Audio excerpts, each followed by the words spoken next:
Galera, continuando a nossa aula de escravidão, faltou o tema ou a temática mais importante.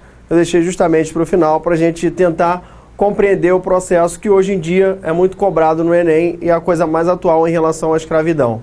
Nós temos aí, né, a ideia da resistência e da negociação.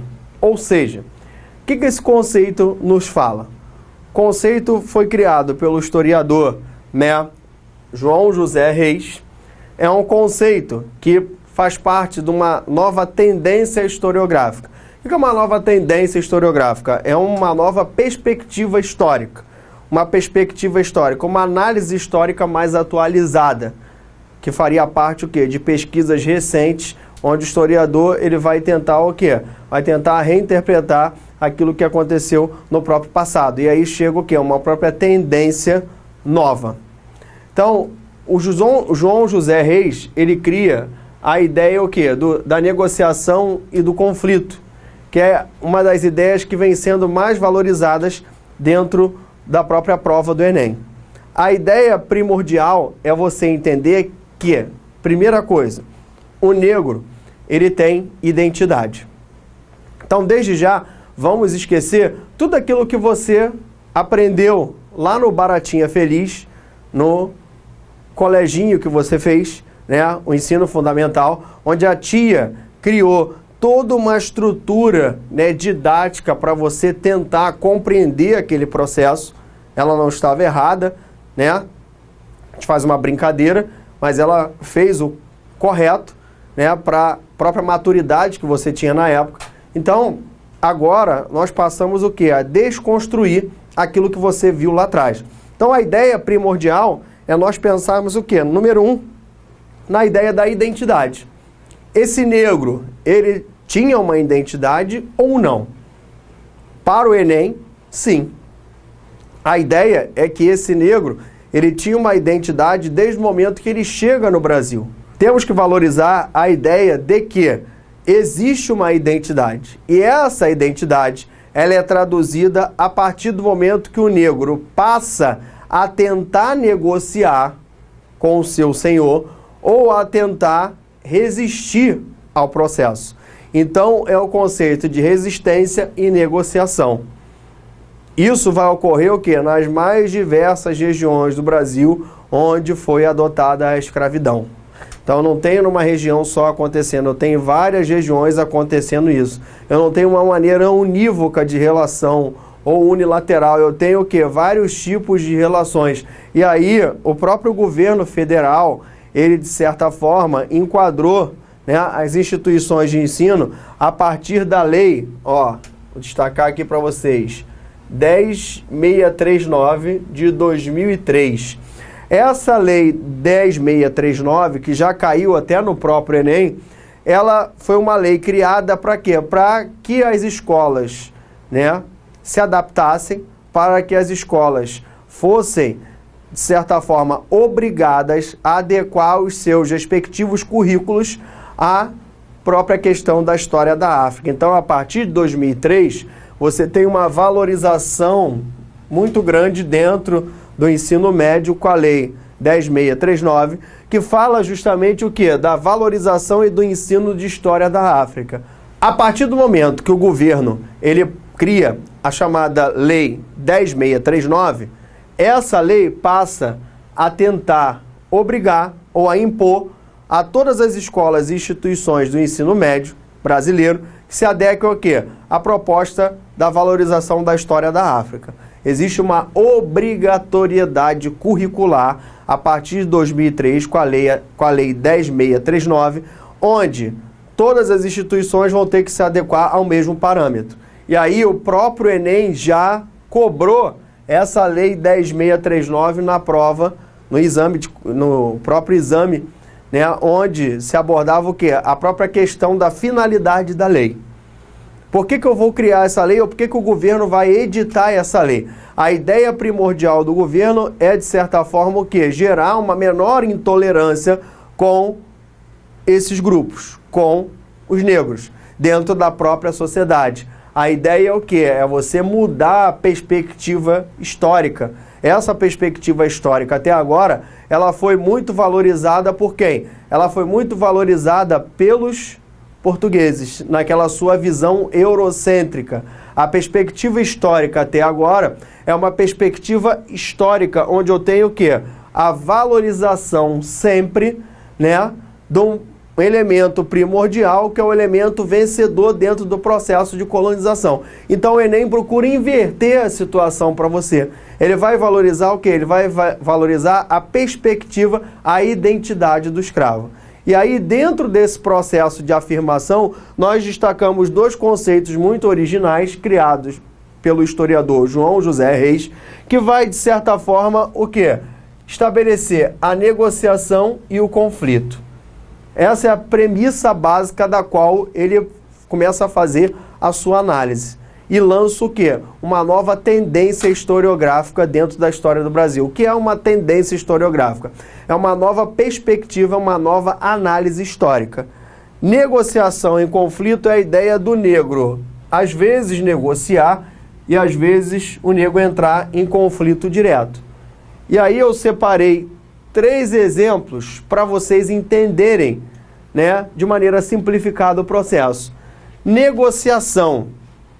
Eu poderia destacar o quê? Primeiro, ao longo do século XIX, né, tudo isso aqui que a gente está abordando é ao longo do século XIX, a partir do momento que eu tenho as ameaças de fuga, o senhor permite que o escravo cultive uma roça própria. O nome dessa modalidade, né, que é o que mais tem estudado hoje na história do Brasil, é a chamada brecha camponesa. O que é a brecha camponesa? Diante das ameaças, diante da escravidão em crise no século XIX, os senhores, no sentido de impor um mecanismo novo de dominação dos escravos, eles vão estabelecer o quê? Alguns acordos onde o escravo vai cultivar um pequeno pedaço de terra. E aí o escravo vai ter autonomia, vai ter a possibilidade de juntar um dinheiro, fazer o pecúlio, vai ter a possibilidade de formar uma família e vai ter a possibilidade de quê? De comprar a sua alforria. Ah, mas, pô, Walter, eu não entendi. Você está falando besteira. Por quê? Se o escravo comprar a alforria dele, o senhor está dando a possibilidade dele comprar a própria alforria dele, então ele não vai ficar como escravo, ele vai sair fora.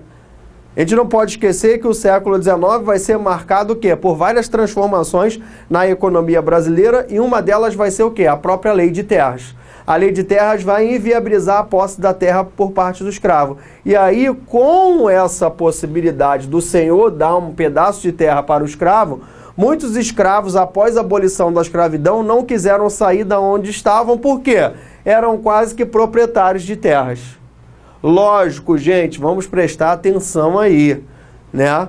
Isso não vai acontecer no Brasil inteiro. Isso não é um exemplo, né, geral ou genérico. Isso é o quê? Uma exceção que vai acontecer no Brasil. A gente não pode falar o que em todo o Brasil aconteceu isso e essa se tornou uma forma popular de escravidão. Não, isso é uma exceção à regra. A regra era o quê? O escravo do eito dentro da senzala. Mas eu tinha o quê? Outras modalidades, porque a própria escravidão vai mudando ao longo do século XIX. Então, a ideia primordial aqui é a gente destacar o quê? A própria ideia da brecha camponesa. A ideia de que o escravo passa a ter uma autonomia, passa a ter a possibilidade da formação de uma família, passa a ter a possibilidade de chegar à sua alforria. Então, a partir daí, o escravo fica na terra. Por quê? Porque ele não vai conseguir juntar dinheiro para comprar terra. A lei de terras fala o quê? Eu só tenho a compra da terra a partir da posse. Como ele não tem condições de ter a posse, não tem dinheiro para isso, ele vai o quê? Se submeter a esse processo. Então, o primeiro exemplo. Segundo exemplo, a ideia clássica de quê? Da alforria. A alforria por compra com recursos próprios ou a alforria dada em testamento. O escravo, ao longo do século XIX, conseguia, de certa forma, juntar um dinheiro, como nós vimos na escravidão de ganho, e aí ele consegue o quê? Comprar a sua alforria. Tudo bem? Legal? Ou a escravidão a alforria, por testamento. O senhor morreu e permitiu o quê? Permitiu que na realidade o escravo fosse liberto. Uma outra forma, né, do escravo participar do cotidiano colonial são as irmandades. O que representam as irmandades ou o que eram? As irmandades eram grupos, né, associações de pessoas que se formavam no entorno de um único santo.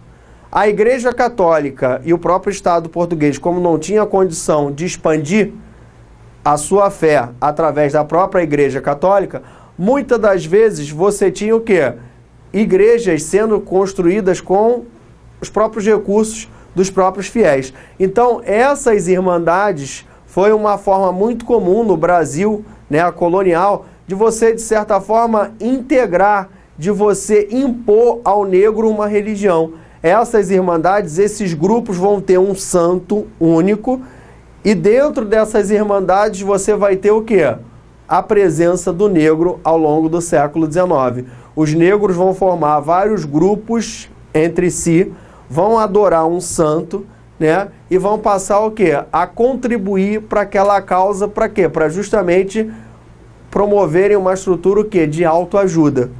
Essas irmandades vão ficar sendo conhecidas porque muitas dessas irmandades vão ter uma função social muito grande dentro do Brasil colônia, que é a preocupação que os negros tinham em relação ao enterro, né? Muitas dessas irmandades, a partir do momento em que o escravo contribuía com algum tipo de soma em dinheiro, né, o escravo contribuía de alguma forma para aquela irmandade muitas das vezes se comprometia a pelo menos pagar o enterro daquela pessoa que era o principal contribuinte. Além de pagar o enterro, também a gente pode destacar que muitas irmandades conseguiram Conseguiram, de certa forma, pagar, né, a própria alforria dos negros.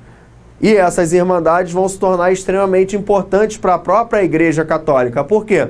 São irmandades católicas. São irmandades católicas leigas, que não eram reconhecidas pela Igreja Católica, mas que adotavam o rito católico. Então a Igreja Católica vai utilizar a irmandade como forma de imposição da própria religião.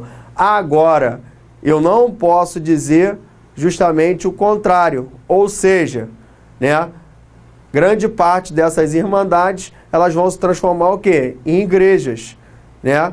Algumas vão se tornar em igrejas importantes, porque você vai passar a recolher o dinheiro ali e vai cada vez aumentar mais o seu patrimônio. E os negros vão estar envolvidos nesse processo. Geralmente, as irmandades recebiam nomes específicos, como as Irmandades dos Pretos Novos, né? Que vão ser irmandades que vão, de certa forma, cuidar daqueles escravos que, de certa forma, estão chegando diretamente e, naquele primeiro momento, no Brasil. E a Irmandade também vai ter a função social. Função social principal da época, como eu já destaquei, eram justamente os enterros. As Irmandades também colaboram para as festas, né? As festas dentro do calendário, né, religioso que já existia na colônia. Então, a organização de festas e os enterros vai ser a principal atividade feita pelas irmandades. E a Igreja Católica, de certa forma, não vai poder fazer nada. Por quê? Os escravos formavam grupos e estavam adorando um santo católico. Mesmo que eu tivesse o sincretismo religioso, que ele já existia, né? Mas os escravos vão estar adorando um santo católico. E aí, nós destacamos no segundo momento, justamente a questão da própria resistência, ou que eu coloquei aqui como enfrentamento direto. Dei 3 exemplos, né, de negociação, como é que o escravo poderia negociar com o seu senhor, e agora a gente vai para o enfrentamento direto. Aí eu tenho uma variedade, né, que é o que mais cai nos vestibulares hoje em todo o país. A resistência do negro, crimes, assassinatos, roubos e furtos, revoltas articuladas pelos negros, articuladas por solenidades religiosas ou pelo próprio movimento abolicionista no século XIX. Articulada até pelas próprias irmandades, né? Algumas irmandades aproveitavam as festas religiosas para tentar fazer alguma insurreição. Destacando também as fugas individuais e coletivas e a principal forma de resistência da época da escravidão, da época do Brasil colônia, que vão ser o quê? Os quilombos, destacando-se os próprios quilombos tradicionais. O principal quilombo tradicional de enfrentamento ao sistema é o chamado Quilombo de Palmares, né? O chamado Quilombo de Palmares, que foi organizado o quê? Na Serra da Barriga, em Alagoas. E nós temos também os quilombos abolicionistas, né? Que são quilombos que estão ligados dentro da própria dinâmica aí do século XIX e tem uma relação direta com o movimento abolicionista. Também nós podemos destacar o quê? A radicalização do processo, ou seja, a resistência radical. Como é que nós podemos destacar a resistência radical? O aborto, né, e os suicídios. Abortos e suicídios fazem parte o quê? De uma resistência radical, onde o escravo às vezes contava com o próprio conhecimento do índio para abortar. O escravo não. Aluno, presta atenção, né? A escrava. Oh, o escravo ficava grávida? Isso é o quê? Um ET? Não, peraí, né, gente? O escravo, ou geralmente cometia o quê? O suicídio, o escravo ou a escrava. E as escravas cometiam o quê?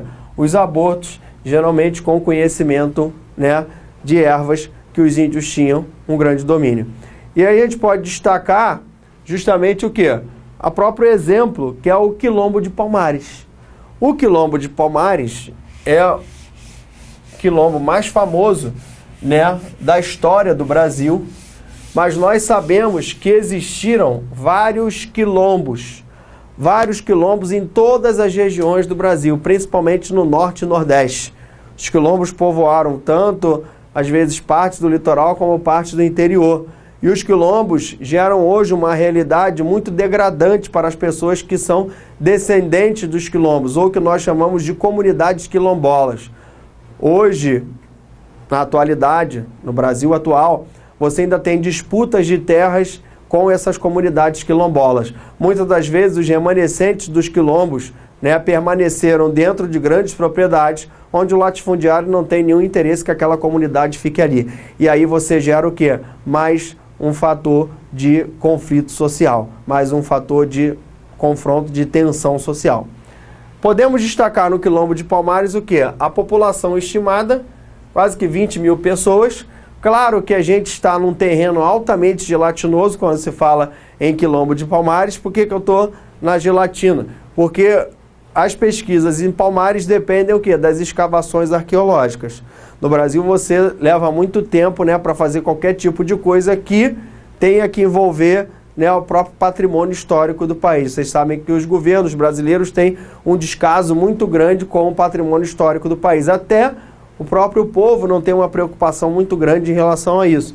Então, você tem uma aglomeração muito grande no interior. Grande parte desses escravos que se aglomeraram aí no Quilombo de Palmares se aglomeraram na época das invasões holandesas no Brasil, né? As invasões holandesas, as guerras holandesas, guerras de expulsão dos holandeses, que chamada insurreição pernambucana, vão gerar o quê? Um contingente muito grande de fugas de escravos. E aí esses escravos fugindo vão o quê? Vão habitar o interior de Alagoas, na Serra da Barriga, e vão se alojar ali. É importante destacar também que dentro desse quilombo, ou na maioria dos quilombos que existiram, você não tem somente o negro. Você tinha também quem? Você tinha também uma grande parcela da população que era marginalizada dentro da própria colônia.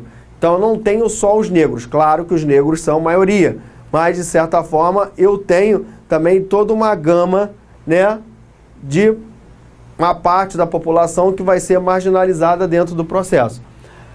Em relação à sociedade, eu tenho uma sociedade dentro do Quilombo de Palmares plenamente estratificada. Alguns historiadores destacam até a própria remanescência da escravidão dentro do próprio quilombo, né? Mas nós não temos prova cabal de que isso acontecia. Mas grande parte da historiografia nacional ainda afirma o quê? Que existia escravidão dentro do próprio quilombo. E os próprios negros, né, passaram a praticar o mesmo processo, né? Política, uma monarquia eletiva, onde eu tenho um rei eletivo, né, que no caso a gente vai ver que é o Gangazumba e depois o Zumbi que vai liderar o processo. Podemos caracterizar a economia, né, do quilombo, caça, pesca, coleta e também a agricultura da cana-de-açúcar. Repetindo aí um processo que já existia dentro da economia colonial, onde vários lavradores se dedicavam ao próprio cultivo da cana e não tinham engenho, o próprio quilombo também vai vender o quê? Cana-de-açúcar e vai se comunicar com as outras regiões onde ele estava mais próximo. O problema do quilombo de Palmares é que ele começa a agregar um número muito grande de pessoas e isso passa a incomodar o quê? A própria coroa portuguesa. A coroa portuguesa passa a estabelecer o quê? Várias expedições militares para tentar destruir, né, o próprio quilombo. Numa dessas expedições, em 1677, Fernão Carrilho vai aprisionar alguns parentes de quem? Do líder principal do quilombo, que era o Gangazumba.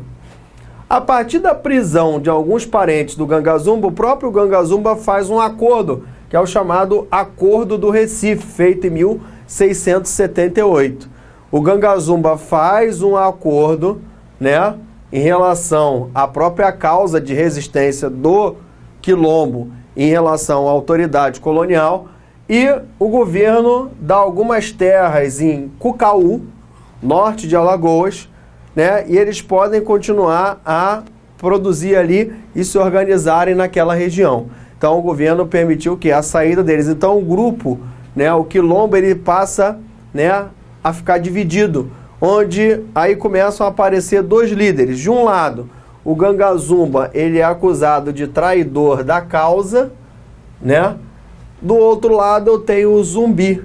E aí você tem um conflito entre Cucaú, que é a região onde o Gangazumba começou a se estabelecer, e eu tenho aí uma luta contra o Zumbi, né, que ficou onde? Em Palmares. O resultado final vai ser o quê? Vai ser o envenenamento do próprio Gangazumba, e aí o Zumbi vai, né, passar a liderar a resistência. A região de Cucaú, ela vai ser destruída pelos próprios zumbinianos. A ideia primordial é o quê? Que o Zumbi passa agora a liderar essa comunidade e vai passar a resistir. A resistência dele vai até o final do século XVII, entre 1695 e 96.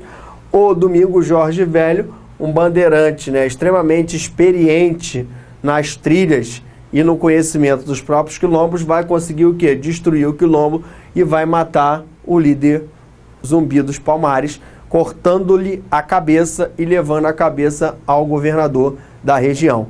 A partir daí, né, se constituiu na história do Brasil que um mito em torno do Zumbi, o mito em torno da causa de Palmares e da causa dos negros. Muito do que a gente estudou até hoje na própria história do Brasil envolve o quê?